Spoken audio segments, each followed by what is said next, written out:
ឆ្នាំថ្មីខ្ញុំពេញកំឡោះហើយឆ្នាំថ្មីខ្ញុំពេញកំឡោះហើយបងប្អូនអើយជួយដឹងឮផងបងប្អូនអើយជួយដឹងឮផងមកនេះខ្ញុំចង់កាសប្រាប់ហើយក៏ចង់រកសង្សារផងហើយក៏ចង់រកសង្សារផងសង្សារខ្ញុំមិនរើសច្រើនទេសុំត្រឹមប្រាក់ខែ$5,000ហើយចេះបោកខោឲ្យធ្វើម្ហូបផងណាហើយចេះបោកខោធ្វើម្ហូបផងណាហើយចេះបោកខោ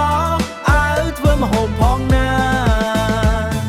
សម័យនេះមិនបាច់រើសច្រើនទេសុំចេះប៉ុណ្ណោះខ្ញុំព្រមយកហើយបើសិនត្រូវថែបខលមក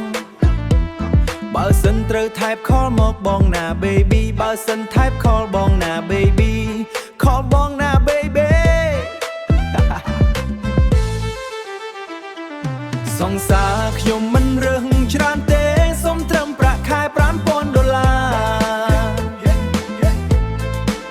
ហើយចេះបោកខោឲ្យធ្វើម្ហូបផងណាហើយចេះបោកខោធ្វើ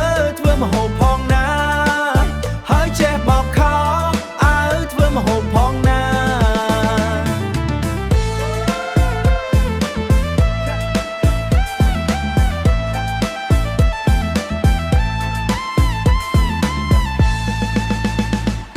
សង្សារខ្ញុំមិនរើសច្រើនទេសុំត្រឹមប្រាក់ខែ$5,000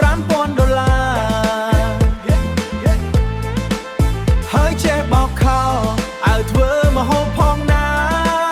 ហើយចេះបោកខោធ្វើម្ហូបផងណាហើយចេះបោកខោឲ្យធ្វើម្ហូបផងណាបើត្រូវថែបខលបងណា baby ខលបងណា baby ខលមកបងណា baby